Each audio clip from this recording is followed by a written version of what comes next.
Bhagavad Gita 12th chapter భక్తి యోగంలో 6th శ్లోక. ఏ తు సర్వాణి కర్మాణి మయి సన్నస్య మత్పరాః అనన్యేనైవ యోగేన మాం ధ్యాయంత ఉపాసతే. ఇంతకు ముందు ఏదైతే నిర్గుణ ఉపాసన అన్నది, ఆ మనస్సు అన్నది ఆయన మీద ఉంటే అది కొంచెం కష్టమైనా సరే మళ్ళీ లభించేది సాధ్యమే అని చెప్పాడు. ఇక్కడ మళ్ళీ ఏతు సర్వాణి అంటే ఈ ఉపాసన ఏదైతే నిర్గుణ నిరాకార పరమాత్మ ఎందు చేసి దేహాభిమానం లేకుండా ఉంటారో వాళ్ళకి పరమాత్మ ప్రాప్తి అన్నది లభిస్తుంది. కానీ కొంచెం కష్టంతో అది సాధ్యం అవుతుంది అని చెప్పాడు. ఇక్కడ అసలు ఎలా ఉంటే ఆ ఉపాసన అన్నది చాలా అంటే దానికి సులభం అయిపోతుంది. నువ్వు ఏ విధానంగా ఉంటే ఇది ఆచరించేటప్పుడు నీకు అంత కష్టం అనిపించదు అన్నదే ఇక్కడ ఈ శ్లోకంలో చెప్తున్నారు. ఏతు సర్వాణి, ఏ అంటే ఎవరైతే, తు సర్వాణి అంటే ఇక్కడ సర్వము అంటే ఏంటి, ఏది చేసిన పొద్దున్న లేచినప్పటి నుంచి రాత్రి పడుకునేదాకా. సర్వాణి అంటే ఏదైతే నాకు కనిపిస్తుందో నాకు కనిపించట్లేదో ఉన్నవన్నీ సర్వము. అందుకే ఎవరైతే సర్వాణి కర్మాణి అంటే సమస్త కర్మలు అంటే పనులు. కర్మలు అంటే పనులు. ఏంటి పనులు? ఈ కర్మ అన్నది ఏంటి అంటే ఒక క్రియ. లేచినా, కూర్చున్నా, పడుకున్నా, తింటున్నా, మాట్లాడుతున్నా, ఇంకో దాన్ని చూస్తున్నా, ఏది చేస్తున్నా సరే అది కర్మే అయ్యింది. అదొక క్రియ. అందుకని ఎవరైతే ఈ సమస్త కర్మలు పనులు చేస్తున్నప్పుడు కూడా మయి సన్యస్య మత్పరాః, మయి అంటే నాకు, సన్యస్య అంటే సమర్పిస్తున్నారు. ఇప్పుడు న్యాస్య అంటాం. ఇప్పుడు న్యాస అన్నది ఎక్కడొస్తుంది మనకి? ఏ సహస్రనామాలు తీసుకున్నా ముందుగా న్యాసం అని వస్తుంది. ఏంటిది? ఏదైతే మళ్ళీ ఈ దేహంతో కూడుకున్న ఈ శరీరంతో నేను చేస్తున్నాను కాబట్టి ఉపాసన మనం ఏం చేస్తూ ఉంటాం? ప్రతిదీ ఇదైతే ఈ న్యాసంగా ఏం చేస్తున్నాం? కర్మన్యాస, అంగన్యాస అని చేస్తూ ఉంటాం. ఏంటవి అంటే మన చేతులు, ఈ కర్మలకున్న ఈ చేతులకున్న వేళ్ళు, ఒక్కొక్క వేళ్ళు గురించి, మళ్ళీ అలాగే ఈ అంగాలు ఏవైతే శరీరంలో ఉన్నాయో విశేషంగా మనస్సు అని, శిరస్సు అని, ఇవన్నీ కళ్ళని, ఈ దేహం అయితే ఇవన్నీ న్యాసంగా అంటే ఆ పరమాత్మ ఇచ్చిన ఈ శరీరము, ఈ పరమాత్మ ఇందులో ఉన్నాడు అన్న భావనతో ఆయా స్థానాలలో ఆ పరమాత్మని ధ్యానిస్తూ అప్పుడు మనం ఆ ధ్యాన శ్లోకానికి వెళ్తాం. అలాగే ఇక్కడ కూడా నువ్వు సమస్త పనులు ఏది చేసినా సరే ఇది నాది, ఇది నాకు అన్న దేహాభిమానం లేనివాడికి ఎందుకు కష్టం కాకుండా ఉంటుందో ఇక్కడ చెప్తున్నారు. సమస్త పనులు ఏ పని చేస్తున్నా సరే అన్నీ పరమాత్మకే సమర్పణ భావనతో ఎవరైతే ఉంటున్నారో అన్నీ ఆయనకే సమర్పించేయటం, ఏది నాది కాదు అన్న భావంతో అలా సమర్పిస్తూ మత్పరాహ నన్నే పరమ లక్ష్యంగా ఎవరైతే పరిగణిస్తున్నారో ఆ లక్ష్యం పరమాత్మ. ఇవన్నీ చేయటానికి పరమాత్మ కారణం. అంటే ఆ పరమాత్మ ఎందే పారాయణుడై ఉంటావు నువ్వు. కొన్ని కొన్ని పారాయణాలు చేస్తున్నావు అంటే ఇన్నిసార్లు చేస్తున్నావు లెక్క కదా. అది చేసేటప్పుడు ఎలా అయితే ఇక్కడే కూర్చున్నావు, ఇక్కడే ధ్యానిస్తున్నాను, ఇతర ఇతర ఆలోచన లేకుండా ఎలా చేస్తున్నాను, అలాగే ఇక్కడ మత్పర అంటే ఆ పరమాత్మ ఎందే రమిస్తూ ఉంటావు. ఏ కర్మలు చేస్తున్నా సరే ఆ భావన అంతా పరమాత్మ మీద ఉంటుంది కాబట్టి ఆ ధ్యానం అంతా కూడా ధ్యాస అంతా పరమాత్మ మీద ఉంటుంది. శరీరంతో క్రతువు చేస్తున్నాను కానీ మనస్సు పరమాత్మ ఎందు రమిస్తుంది. సమర్పించేది కూడా పరమాత్మకే సమర్పించేసి నేను అంటే దాని ఫలితాల రూపంలో నాకు ఆసక్తి రహితంగా ఉన్నప్పుడే నేను ఇలా చెయ్యగలను.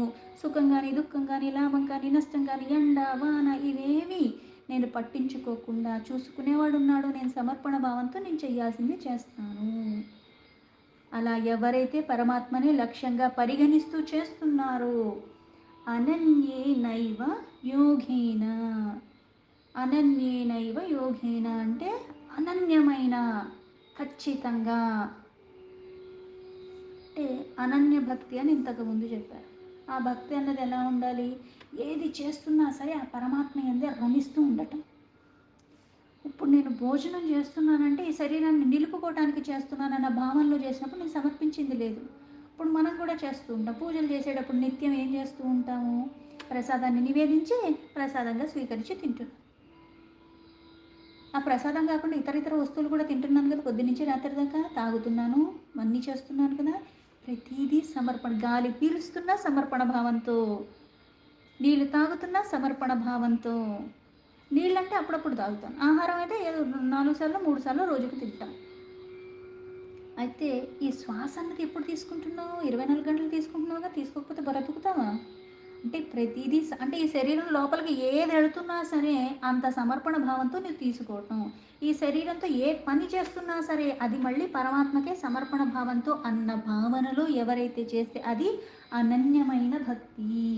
అంటే అన్యమైనవి ఇతరమైనవి ఏవి నువ్వు ఆశించకుండా పరమాత్మ ఎందే దేని ఎందు చూస్తున్నా సరే ఆ పరమాత్మ ఒక్క ధ్యాసలోనే వాటి కూడా పరమాత్మ అన్న భావనలోనే చూస్తున్నావు. ఆ కారణంగా యోగేన, అంటే ఆ యోగము ద్వారా. యోగం అన్నప్పుడు ఎప్పుడు వస్తుంది? ఇప్పుడు మనకి యోగా అంటారంటే ఏంటి? ఈ శరీరాన్ని లయబద్ధకంగా నువ్వు ఏం చేస్తున్నావు? ఒక ఆసన చేస్తున్నా సరే ఎలా చేస్తున్నావు? శ్వాస మీద ధ్యాస పెడుతున్నావు, అలాగే ఒక భంగిమ చేస్తున్నాను, ఆ ఒక ఆసనలో నేను కూర్చోవాలి, స్థిరంగా ఉండాలి అంటే ఏం చేస్తున్నాను? ఆ ప్రక్రియని నేను అనుసంధానం చేసుకుంటూ సరిగ్గా చేతుల్లో చెయ్యి వేసుకుని కాళ్ళు ఇలా పెట్టి లేకపోతే వెనక్కి చేయి పెట్టి ఇవన్నీ పెట్టినప్పుడు శ్వాస మీద ధ్యాస పెడుతూ ఏకాగ్రతగా శరీరాన్ని అటు ఇటు మళ్ళీ ఊగుతూ ఉన్నట్టుగా కాకుండా చాలా స్థిరంగా అలా నేను ఒక ఆసనంలో ఎలా అయితే నుంచుంటున్నాను అప్పుడు నాకు ఒక యోగ స్థితికి తీసుకెళ్తుంది. అలాగే ఇంతకుముందు చెప్పినట్టుగా ఇక్కడ ఇంద్రియాల యొక్క గ్రామం ఏవైతే ఉన్నాయో మనస్సు బుద్ధి ఇవన్నీ కూడా ఇంద్రియాలు, జ్ఞానేంద్రియాలు, కర్మేంద్రియాలు, మళ్ళీ జ్ఞానేంద్రియాలకి తన్మాత్రలు, అవన్నీ కలుపుని ఆ సముదాయాన్నంతా కూడా నేను పరమాత్మకి, అంటే నేను వాసన పీల్చేది కూడా నేను కాదు, పరమాత్మ ఆ వాసనకి మళ్ళీ నాకు తెలిసేలాగా చేస్తున్నాడు, కళ్ళు చూసేలాగా శక్తినిచ్చాడు, అది పరమాత్మే ఇది పరమాత్మ. అందుకు ప్రతిదీ 24 గంటల్లో నేను ఏది చేస్తున్నా ఇలా సమర్పణ భావంతో అలా ఉన్నప్పుడు ఆ భక్తి కారణంగా ఏమవుతుంది? మాం ధ్యాయంత ఉపాసతే. మాం అంటే నన్ను, ధ్యాయంత అంటే ధ్యానం చేస్తూ ఉంటాడు. ఇక్కడ కళ్ళు మూసుకొని ధ్యానం కాదు, కళ్ళు తెరిచి కూడా నువ్వు అదే చేస్తున్నావు. మూసినా తెరిసినా ఉన్నది నువ్వే, ఏది చూస్తున్నా చూడగలిగేలాగా నాలో ఒకటి ఉంది, చూపించడానికి అక్కడ మళ్ళీ ఒకటి పెట్టావు, మళ్ళీ ఇది అది చూసేలాగా చేశావు, పైగా ఈ సందర్భానికి ఈ సమయానికి నాకే కంటపడేలాగా చేశావు. అది నువ్వే ఇది నువ్వే అన్న భావనతో ఎవరైతే అలా ధ్యానిస్తూ ఉంటారో, అలాగే ఉపాసతే అంటే ఆరాధిస్తూ ఉన్నారో. ఇక్కడ ధ్యానం అంటే నిరంతరం అదే చింతన అదే ఆలోచనలో ఉండటం. ఇక్కడ మళ్ళీ ఉపాసన అంటే ఏంటి? ఆసన, సన్నిధిగా ఉండటం. దేనికి సన్నిధిగా ఉంటావు? ఇక్కడ నిరాకార స్థితికి పరమాత్మని నువ్వు ధ్యానిస్తున్నావు. ఈ ఉపాసన అన్నది ఎలా అయితే మనం ఉపవాసం అంటాం.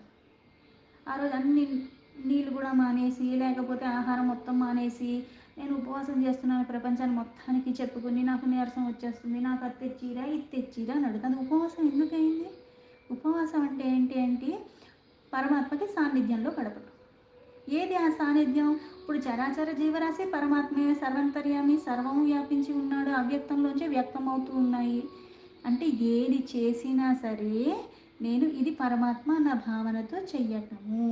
అలాగే ఆ మనస్సు అన్నది కూడా 24 గంటలు ఆ నామం ఎందే ఉండటము, ఆ భావనలోనే ఉండటము. ఏకాగ్రతతో శారీరకంగా మానసికంగా వాక్కు రూపంలో కూడా ఎంత మాట్లాడాలో అంతే మాట్లాడటం, ఎంత చెయ్యాలో అంతే చెయ్యటం, అలాగే ఎంత చూడాలో అంతే చూడటం, ఈ శరీరంతో ఎంత పని చేయాలో అంతే చెయ్యటం.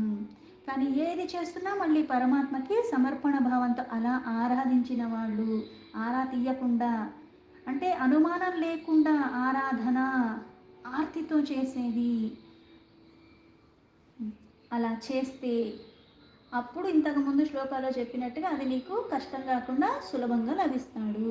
ఇన్ని రకాలుగా నీలో ఆ లక్షణాలు ఉంటే అప్పుడు అది సులభం. ఆ భక్తి అంత పరాకష్ట స్థితిలో ఉంటే అప్పుడు నీకు సులభం. శ్లోకానికి యథాతథ మీనింగ్ తీసుకుంటే ఏతు సర్వాణి కర్మాణి మయి సన్నస్య మత్పరాః అనన్యేనైవ యోగేన మాం ధ్యాయంత ఉపాసతే. నాయందే మత్పరాయణుడైన భక్తులు కర్మలన్నిటినీ నాకే అర్పించి నా సగుణ పరమేశ్వర రూపాన్ని అనన్యమైన భక్తితో ఎప్పుడు చింతన చేస్తూ భజిస్తూ ఉంటారో వాళ్ళకి సులభం. నిరంతరము భజిస్తూ ఉండటం అంటే ఇవే పని చెయ్యొద్దని చెప్పలేదు, అన్నీ మానేసుకుని వెళ్ళమని చెప్పలేదు. దేహాభిమానం లేకుండా ఉండటం అంటే ఏ కర్మ చేస్తున్నా సరే ఆ పరమాత్మకే చేస్తున్నానన్న భావంతో ఇప్పుడు సులభంగా తీసుకోవాలి అంటే ఇప్పుడు ఇళ్ళల్లో ఉన్నాం, మన చుట్టూ అమ్మా నాన్న ఉన్నారు, పిల్లలు ఉన్నారు, భర్త ఉన్నారు, అత్త మామ అందరూ ఉన్నారు. అయితే వీళ్ళు వేరు, వాళ్ళకి నేనే చెయ్యాలా, నాకు వాళ్ళు చెయ్యట్లేదన్న భావన వచ్చినప్పుడు ఏమొస్తుంది, నేను ఈరోజు చెయ్యాలని అనుకుంటా. ఎందుకంటే నేను చేస్తున్నాను, వాళ్ళు హాయిగా కూర్చొని తింటున్నారు, నాకు ఏ రోజు చేసి పెట్టట్లేదు, నాకు చేసి చేసి చిరాకు వచ్చింది. ఆ భావన వస్తుంది సర్వసాధారణంగా. కానీ ఈ సంసారం అన్న భవసాగరంలోనే ఉంటూ నా భావన ఇప్పుడు ఏమైపోవాలి, ఇప్పుడు ఈ రూపంలో ఉన్నది పరమాత్మ, పైగా చూసేది చేసేది అన్నీ పరమాత్మ. నేను అంత గట్టిగా సంకల్పం చేసినప్పుడు ఏమవుతుంది అంటే నేను వాళ్ళతో మాటల ద్వారా నేను ఎన్నన్నా సరే వాళ్ళ చెవికి ఎక్కవు, వాళ్ళ బుర్రకు అంతకన్నా ఎక్కవు. కానీ ఈ క్రమంలో ఏమవుతుంది అంటే నేను వికారాలు పెంచేసుకుంటున్నాను. నేను అనటం ద్వారా నాకు బాధ వచ్చేస్తూ ఉంటుంది. ఎన్నిసార్లు చెప్పాలి, చెప్పిందే చెప్తున్నాను కానీ ఒక్కడికి చెవికి ఎక్కదే అని. చెప్పకు, నువ్వు చేసేదే చెయ్యి, కానీ ఆ మనస్సులో వికారాలు లేకుండా పరమాత్మకి సమర్పణ భావంతో నాకు ప్రత్యక్షంగా ఈ రూపంలో నువ్వు ఉన్నావు, నీకే నేను చేస్తున్నాను అన్నప్పుడు ఏమవుతుంది, ఈ బాధ కాస్త నాకు తగ్గుతుంది. అలానే ఉన్న వాళ్ళందరికీ నువ్వే చాకరీ చెయ్యని ఇక్కడ చెప్పట్లా, ఆ భావనతో చెయ్యి. అలాగే పరమాత్మకి గట్టిగా మనస్సుతో చెప్పుకో, ఇది నాకు కష్టంగా ఉన్నా అలాగే నాకు ఇది సులభం చేసేలాగా మార్పు అక్కడ తెస్తావో లేకపోతే నన్ను వాటికి దూరం చేస్తావో లేదా వాళ్ళనే నాకు దూరం చేసి వాళ్ళని ఇంకో దగ్గర పెడతావో ఏదో ఒకటి చెయ్యి, కానీ నా మనస్సులో ఇట్లాంటి వికారాలు రాకుండా నా కర్మలు అన్నీ కూడా మళ్ళీ నీకే సమర్పిస్తున్నాను. స్వల్పంగా నువ్వు చేసిన అపారంగా ఇచ్చే పరమాత్మ ఇంతలాగా నీ చుట్టూ ఇవన్నీ ఉన్నప్పుడు ఏం చేస్తాడు, మార్పు అక్కడ తీసుకొస్తాడు.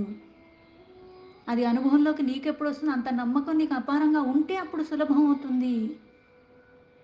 అందుకే ఈ సంసారం అన్న సముద్రం నుంచి ఉద్ధరింపబడటానికి మార్గం ఏంటి, ఏడవటం కాదు. అలాగే పడవగా నువ్వు పరమాత్మను ఆధారం చేసుకున్నావు, ఆధారం చేసుకున్న కారణంగా ఏమవుతుంది, సునాయాసంగా దీన్ని నువ్వు దాటగలవు. ఆ సునాయాసంగా దాటాటే అంటే మళ్ళీ పరమాత్మ మీద ఆసక్తి అన్నది నీకు పూర్ణంగా ఉండటం. అందుకే దేనికి భయపడక్కర్లేదు, నువ్వు చెయ్యవలసినవి నువ్వు చేసుకుంటూ వెళ్ళిపోవటమే. అందుకే సర్వకర్మలు అంటే ఏంటి, ఒకటి రెండు కాదు, పొద్దున్న లేచినప్పటి నుంచి పడుకునేదాకా ఏది చేస్తున్నా సరే అన్నీ కృష్ణార్పణం అనుకోవటం. అలాగ నువ్వు ఎప్పుడైతే చేస్తున్నావో అప్పుడు నేను చేశాను అని ఉండదు. ఇప్పుడు మనకి సర్వసాధారణంగా మన ఇంటికి 10 మంది వచ్చారు, అలాగే వారానికి ఒకసారి మన ఇంటికే వస్తున్నారు, సంవత్సరాల తరబడి మన ఇంటికే వస్తున్నారు. చూసి చూసి చూసి చూసి ఒక్కరోజు చిరాకు వస్తుంది, ఎప్పుడు ఇక్కడికే వచ్చి ఇంతమందికి నేనే చెయ్యాలా, నాకు ఒక్కరోజు కూడా ఒకటి పెట్టలేదు అని. పైగా మీరు మీరు ఇళ్లలో తినలేరా అని అనుకుంటాం. రోజు నేనే చేస్తున్నాను, నేను చేసినప్పుడు ఏమవుతుంది అంటే మళ్ళీ ఇటువంటి భావన నాకు వచ్చేస్తుంది, నేను నీకు చేశాను. ఇక్కడ కర్మలు సమర్పించడం అంటే ఇది చేసేది కూడా నేను కాదన్న భావనలో ఉండటం. ఇప్పుడు చేసేది నేను కాదని నేను ఎలా అనుకుంటాను, ఇక్కడ నా శరీరం అలసిపోతుంది కదా, ఈ శరీరానికి నాకు శ్రమ తెలుస్తుంది కదా. కాకపోతే మళ్ళీ అక్కడ కూడా అజ్ఞానానికి తావు లేకుండా జ్ఞానంతో ఉండి ఎంత చెయ్యాలో అంతే చెయ్యటము. ఏది నెత్తెక్కించుకోకూడదు, అలా అని దేన్ని నువ్వు తిరస్కరించకూడదు. ఆ సూక్ష్మాన్ని అర్థం చేసుకోవాలి. ఇదంతా నేను చేస్తున్న అహంభావం లేకుండా నాకు చేసే అవకాశం ఇచ్చావు, ఆ సందర్భాన్ని ఇచ్చావు, దీన్ని నేను సద్వినియోగం చేసుకుంటానని అర్థంతో పిచ్చ పిచ్చ పనులు చేయకుండా ఎంత చెయ్యాలో అంత చేస్తాను, అన్నీ సమర్పణ భావంతో చేసేస్తాను. ధర్మ సమ్మతంగానే ఉంటాను, న్యాయ సమ్మతంగానే ఉంటాను. పైగా ఇది నాకు తగినదా కాదా, ఇది నేను మాట్లాడచ్చా మాట్లాడకూడదా, ఇది నేను చెయ్యొచ్చా చెయ్యకూడదు, ఇక్కడికి నేను వెళ్ళొచ్చా వెళ్ళకూడదా, ఇంత విచక్షణతో అనుక్షణము ఉంటాను. అందుకే ఫలితం కూడా మళ్ళీ పరమాత్మ ప్రసాదంగానే, ప్రతిదీ సుఖం కానీ దుఃఖం కానీ ఏదొచ్చినా అలా తీసుకుంటారు. అదే అనన్యనైవ యోగం. అంటే రోజుకో దేవుణ్ణి పట్టుకోవటం కాదు, రోజుకో కోరిక పెట్టుకోవటం కాదు, కోరికే పరమాత్మయమైపోతున్నాడు. ఏ స్వరూపం చూసినా సరే సకామ నుంచి నిష్కామకి వెళ్ళిపోతావు, భక్తి శ్రద్ధతో ఉంటావు నువ్వు. ఆ ధ్యానం అన్నది ఇక్కడ కళ్ళు తెరిచినా సరే ఏం చేస్తున్నావు అంటే ఏకాగ్రత. ఆ మనస్సు అన్నది ఇంకా లౌకికమైన వాటి కోసం కాకుండా ఆ పరమాత్మ యందే దాన్ని తెలుసుకోవాలని, దాని తత్వాన్ని ఇంకా స్థిరంగా పట్టుకోవాలని, అలా ఎవరైతే ఉంటారో ఆ మనసంతా పరమాత్మ తప్పితే ఇంక ఏది ఉండదు.